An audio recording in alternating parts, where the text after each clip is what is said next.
தருமபுரி மாவட்டத்தில் உள்ள மலை கிராமத்தில் குடிநீர் கிடைக்காததால் பல குடும்பத்தினர் ஊரை விட்டு வெளியேறிவிட்டனர். மற்றவர்கள் என்ன செய்கிறார்கள் என்பது குறித்து விளக்குகிறது இந்த செய்தி தொகுப்பு.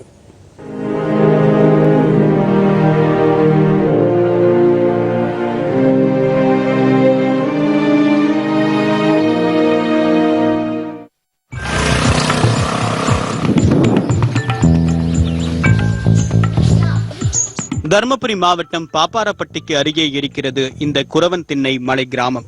கோடைக்கு முன்பாகவே இங்குள்ள மக்கள் குடிநீரை தேடி அலையத் தொடங்கிவிட்டனர். கிணறுகள் வறண்டுவிட்ட நிலையில் காட்சி பொருளாக மட்டுமே நிற்கிறது மேல்நிலை குடிநீர் தேக்க தொட்டி.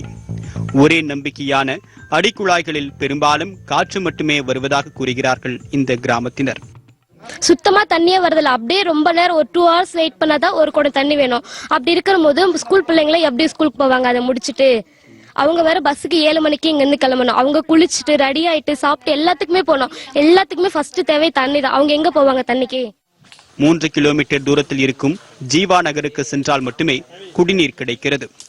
அங்கிருந்து பள்ளி மாணவ மாணவிகள் முதல் வயதானவர்கள் வரை குடத்தை தலையில் சுமந்து மலைப்பாதையில் வந்தால்தான் தாகம் தீர்கிறது. குடிக்க நீரும் இன்றி வாழ்வாதாரமான விவசாயமும் இன்றி பல குடும்பத்தினர் கால்நடைகளை விற்றுவிட்டு கிராமத்தையே காலி செய்துவிட்டு சென்று விட்டதாக கூறுகிறார்கள் இங்குள்ளவர்கள். தண்ணி இல்லாம அன்னைக்கு ஒரு 80 பேர் அந்த மாதிரி ஊரை விட்டு போயிட்டாங்க. இப்ப இன்னும் இருக்கிறவங்கள இது பண்ணி இன்னும் நிறைய பேர் போயிட்டாங்க.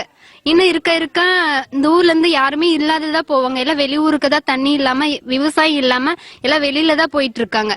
கால்நடைகளை காப்பதற்கான போராட்டத்தில் லாரி டியூபின் ஒரு முனையில் குச்சியை வைத்து இறுக்கமாக கட்டிவிட்டு மறுமுனையின் வாய் வழியாக தண்ணீர் நிரப்புகிறார் இவர்.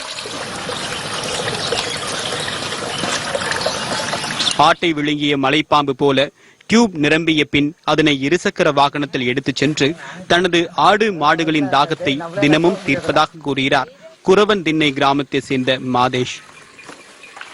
லாரி டியூப்ல மொத்தம் 8 குடம் தண்ணி பிடிக்குது. 8 குடம் தண்ணி கட்டி தூக்கி போட்டுன்னு வரணும்.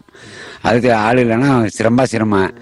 அது ஆள் வர வரையும் அங்கே நின்று அப்புறமா அவங்க வந்ததுனால ஆனால் 2 ஆள் பிடிச்சி தோணதான் அது ஒருத்தனையும் தூக்கி போடுறோம். அது மேலே வண்டியில் அது தூக்கி வண்டியில் கொண்டு தான் ஊற்றி மாட்டை காப்பாற்றணும்.